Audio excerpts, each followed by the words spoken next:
in Central Illinois. WHOW. Top of the morning. Thanks for being with us. I'm your host today, Seth Lawrence. The WHOW Morning Show streams to Facebook and YouTube, brought to you by Peterson Insurance, your Pekin Insurance agent in Clinton. My guest on the Zoom today is Ryan Peyton. He is the superintendent, first-year superintendent of Blue Ridge Schools. Our guest on the Zoom, Mr. Peyton, good to see you, sir. How are you today? I'm doing well, Seth. How are you doing? I'm well. Thanks for asking, and thanks for making time for us. Of course, you're new to our show here as the first-year superintendent of Blue Ridge Schools. First of all, let's start with just kind of the basics. When did you get your kids back in class there in Blue Ridge, and how's the start of school treating everybody? Yeah, start of year is going wonderful. Our teachers are doing an awesome job of really setting expectations and getting the environment ready for high quality learning. And so we actually started back with teachers on the 11th and 12th, and then the 13th was our first full day with students. And so that first week we actually have 220 dismissals from which allow our teachers to do some additional training and things and really prepare for the upcoming school year. Very good. Very good. Now, I know you joined Dr. Stanifer at one point in the spring to kind of introduce yourself to our listeners, but let's reintroduce yourself, Mr. Peyton, if folks missed that conversation we had with Dr. Stanifer way back when. I know you've been in Blue Ridge for quite some time. Give us your journey into education and your journey to the superintendent's seat. How about that? Sure, absolutely. So I started out as a graduate in early childhood education, actually, from Illinois State University. So I started out my teaching career as a second grade teacher at Heritage Elementary in Homer, Illinois. And so I was there for about 6 years. During that time, I went back to get my principalship and was able to do that. And after about 6 years of teaching, there was a high school principalship that opened actually in the same school district, Heritage School District. Mm-hmm. I took that position and really enjoyed my time at Heritage, a great community. And then after that third year at Heritage, I actually had a friend that reached out to me and said that the Snyder Elementary position was open here at Blue Ridge. And I was very excited for that opportunity, actually, going back to the community that I grew up in and being able to be a part of that, and got that principalship position. I was there in the pre-K through third building for 9 years. Wonderful experience, worked with a great staff. And then last year I got to work with Dr. Stanifer throughout the year and kind of learn from her, which was wonderful. She's a great leader, really put the district in a good position. And, I'm just hoping to carry on that momentum as we go into the 25-26 school year. Yeah. Now I can't remember if I asked you this in the spring, but was administration ever in your plans as an educator? When you first got started, did you have the intent of setting out to be a principal and then a superintendent and all that stuff along the way? No, never was a thought process of mine, to be very honest. I loved being a teacher. It was wonderful. I enjoyed it thoroughly. And it was one of those situations, and I hear a lot of administrators talk about it now, but there's those moments when people kind of tap on your shoulder and it's like, hey, I think you'd be good at this, and you should give it a chance and give it a try. And so, I went to the course. I had actually my AP, Tom Davis, who was he was actually an assistant kind of superintendent at that point at Heritage. He's like, hey, I think you'd be a really good principal. I had another colleague who is a teacher that said the same thing. And so I'm like, okay, well, I'll go back, and here we are. So it's kind of that when those opportunities come up, move forward and take them. Mm-hmm. Well, how's your first few months on the job going? It's been good. It's been good. I've heard the analogy recently. It's kind of like drinking from a fire hose. There's just a lot of new information and a lot of new things that are coming in. So, learning all the board policy and the financial side and developing a budget and preparing for back to school presentations and just a lot of work in July and August to get that school year up and running and ready. So it has been wonderful. I've really enjoyed being around and seeing the learning and just the action that takes place. I still get the opportunity to kind of travel throughout and see all the buildings. And I love that. That keeps me connected with the learning and with the students. And yeah, it's been a great start so far. I'm sure your transition is a little a little easier than some of your peers where they were coming in from another district. So, they're having to travel several times a week to make board meetings and to catch up on what's going on in that district. So when they step into that seat, they're familiar with everything. You kind of had a front row view there being in the district already, but you really stepped into, Mr. Peyton, a lot of things going on in the Blue Ridge district. A lot of things over the summer were taking place. Let's highlight the summer in Blue Ridge schools and some of those projects. How about that? Yeah, that sounds good. So I would say one of the big ones that we have on is we have a track and football facility project going on right now. So we're installing an all-weather track and a new football field out there with bleachers and a concession stand area. Also kind of a memorial plaza, which has some concrete work and some signage that'll be there for the upcoming season. That is ongoing. We're almost in the final phases of that, so hopefully we'll be done in the next couple of weeks and be able to kind of kick off with some of our first home football games. And so that has been a wonderful project. Really looking forward to it. Community members are already utilizing the track, and it's been a great piece so far. Mm-hmm. Let's see, what else do we have going on? We actually added some secure entry this year into all of our buildings. So that process is underway. 2 of the 3 buildings are fully complete. So they utilize a process called a program called Raptor. And so when families come to our buildings, they do a check-in and it runs every individual through a background check just to make sure that every adult or person that enters is safe and that we can continue to make sure we provide a safe and supportive learning environment for our students and teachers. And I'll share one little plug on that real quick, is that one of the great things that with that tool is that you can do a pre-authorization. So you can actually log into the Raptor Safe app and you can do all the pre-authorization prior to going into the building. And so basically when you get to the building, you can pull up an app. It's got a QR code on it. Very simple process of just putting it under the scanner, and then that gets you into the building. So it's kind of a quick process. Yeah, for sure. How about security just overall in Blue Ridge schools? How does it look right now? And, is there work to be done on that front? Well, security is always our number one priority. Making sure that students are safe, our buildings are safe is always the number one thing that we make sure we focus on. Security first, education second. So we have to make sure that our students have a safe, comfortable learning environment. We continually work to make sure that happens. We do our annual drills. We work closely with our SRO and our first responders locally to make sure that we have best practices in place with all security measures and things that we have going on. Sure. Very good. You mentioned the football project. Was that pretty significant to have it kind of bleed into the new school year? Yeah, it is actually. So the great thing about the football facility and everything going in is actually also our 40th anniversary of Blue Ridge.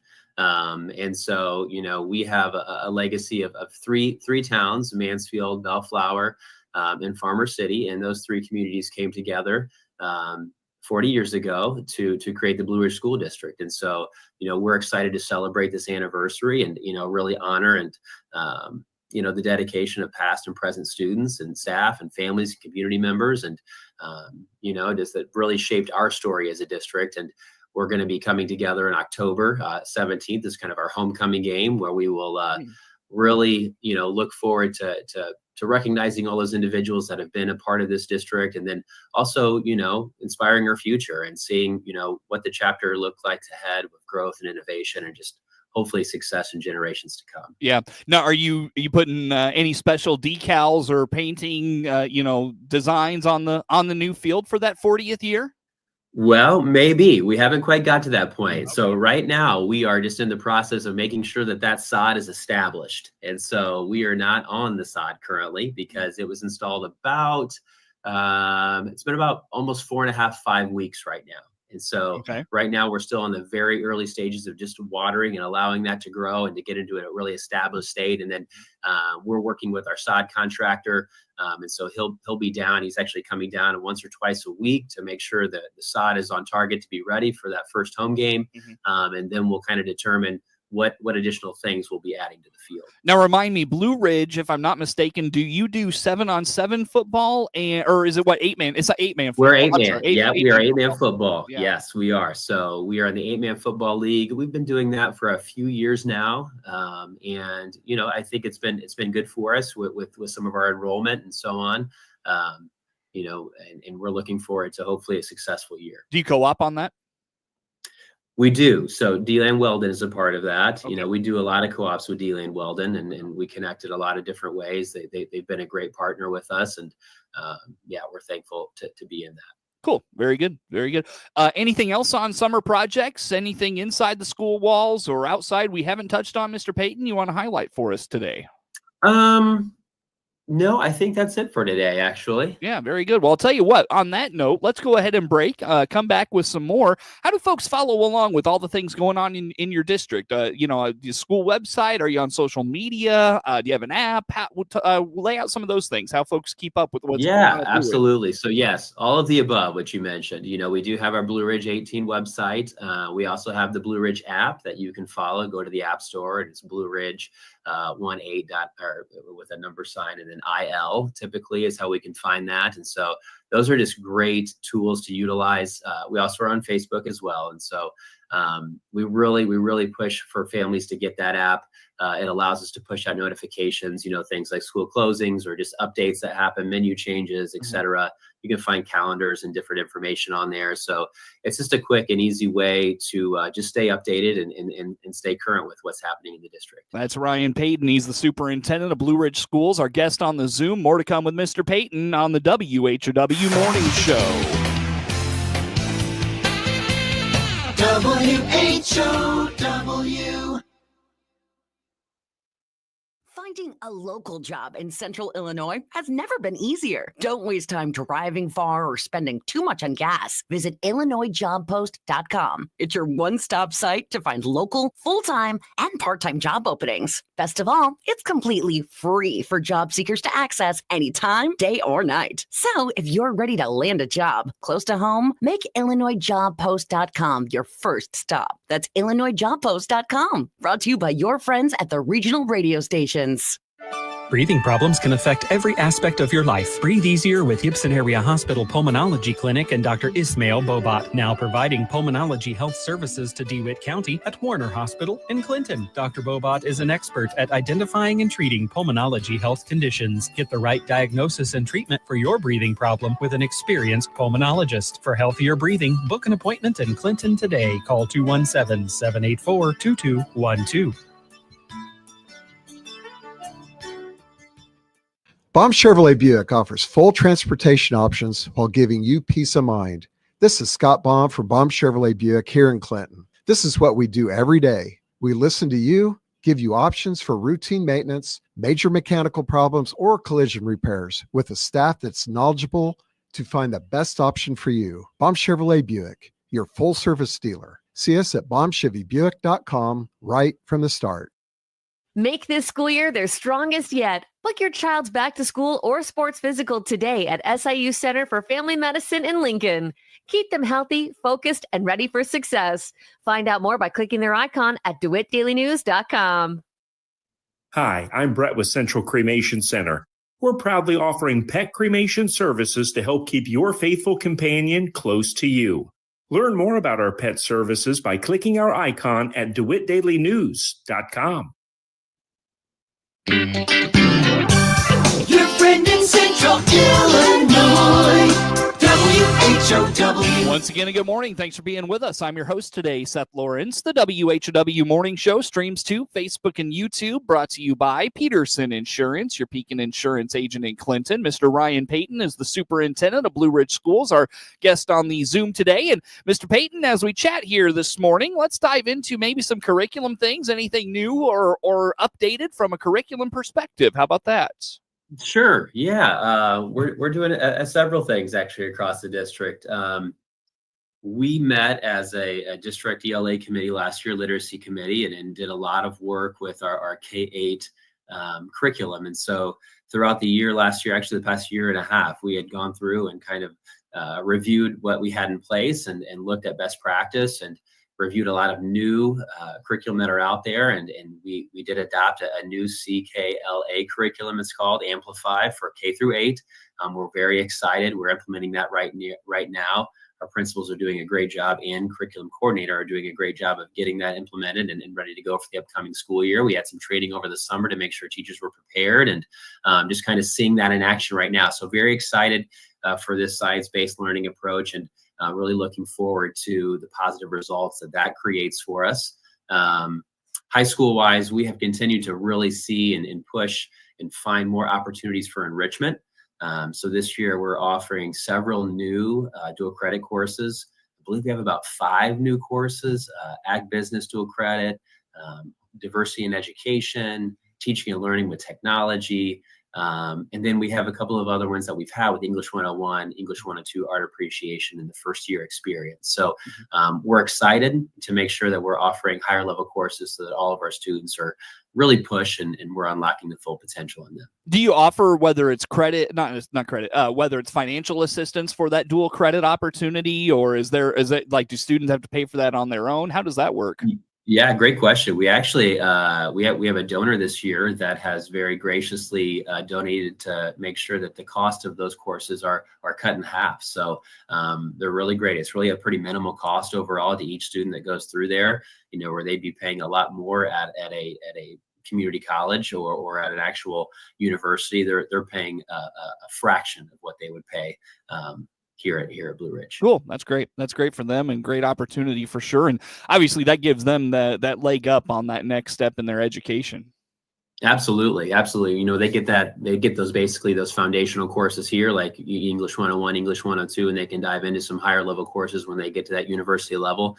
And just once again, it just pushes them and makes them a better learner and just more well-rounded learner. Yeah, for sure. I apologize, Mr. Peyton. I'm going to throw a curveball at you. I know we didn't talk about this one off the air, but the new state regulation on the cell phone and everything going on there, does that change much for Blue Ridge this year? Was that a policy you all had in place already? Do you mind speaking to that?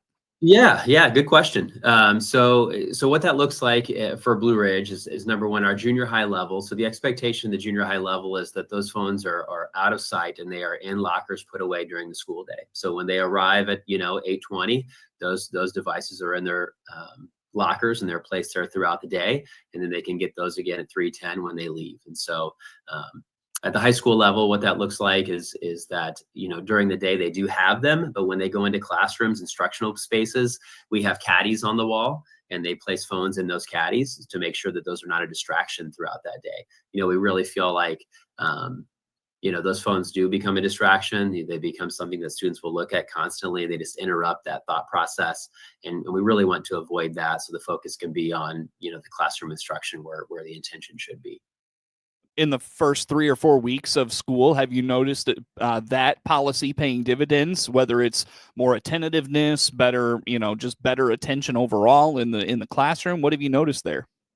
Yeah, absolutely. I'm getting good results, or good responses from admin about that. Junior high has been doing that for, I think this is the second year, and so they've had some success. And once you get those processes in place and those structures in place, they just become second nature.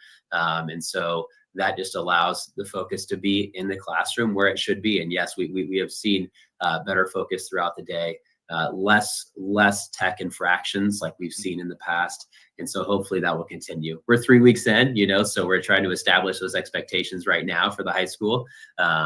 And hoping for wonderful results, and maybe in January we'll have some really good information to share. Yeah. Was there anything else from a state level that came down this year that you're having to implement or put in place for the school year? Well, there's always new things coming down. Off the top of my head, I can't think of anything currently that's making a huge impact and a change. Yeah. I know that some of the things for the upcoming future that have just recently come down, I know there's some social and emotional screener things that are coming our way, and I know the state is going to be releasing some information and has started to districts to implement, in the future years. I believe that starts around 27, 28, I think, is that school year where it begins. But Nothing currently that I can talk about as far as impacting us right now. Yeah, you mind speaking to that? I know that SEL piece has really got some folks pretty fired up. Sure. I don't mean to throw you in the fire right away. 3 months on the you're job. good. What's your opinion on that, if you don't mind me asking? Yeah, I can give you a little bit of background. And so last year when Dr. Sandifer was here, we tried to get out in front of it a little bit, and we did some piloting of a program. And we didn't love it, let's say that. And so really what we've decided to do is wait for the state to release the documents and the resources that they would like to see being utilized for SEL. And so we're kind of waiting to get that information and then make some decisions upon that once we receive it, to see, what implementation will look like and how effective it will be for our students. With the cell phone bill ban, I heard this a lot last year, kind of leading, in the lead up to the passage of it and signing into law and all of that, it was the language was very vague in it. And so it really left a lot to interpretation, and really left a lot to like local control. In fact, how do schools want to do this? And, but it was more of like a headline thing, right? Kind of a, press release politics type of a deal. Do you feel like that is what is maybe going to happen with this SEL piece, or do you think this will have a little bit more teeth in it? What are you hearing? What do you think? Well, I really don't know. I've seen a little bit of pushback on some different threads that I've watched, just from the standpoint of the time it takes to implement. But I think it could have a really positive impact on students overall. I mean, obviously, we want to make sure that our students are in a good space. We want to make sure that they're ready to learn. We want to make sure that they have those social emotional needs met. And so, once again, it's still pretty early in the process. Once again, waiting on just that information to be released so that we can make the best decision for our students in our school district. Once we have that, and then we'll move forward. Our admin team is wonderful. We've actually started just to briefly dive into it. We talked about it at the beginning of the year, knowing that it would be coming, and we've kind of tabled it for just a little bit because we know that we want to get those resources in hand before we start making too many decisions. Sure. On that note, Mr. Peyton, I got to let you go for the day, my friend. Best way for folks to learn about all things Blue Ridge Schools, keep up with what's happening in your buildings. Where do they go? Yep, you go to the Blue Ridge app. That's where you can find on the App Store. And then really Facebook is another great place to go for us. We put a lot of information on there. Really anything that's on that app typically goes onto Facebook as well. And then the website is also another place. But really the Blue Ridge app is a great tool to have. If you don't have it, download it. It's going to provide you a lot of up-to-date information upon our district. That is Ryan Peyton, Superintendent of Blue Ridge Schools, our guest on the Zoom. The morning show streams to Facebook and YouTube, brought to you by Peterson Insurance. WHOW.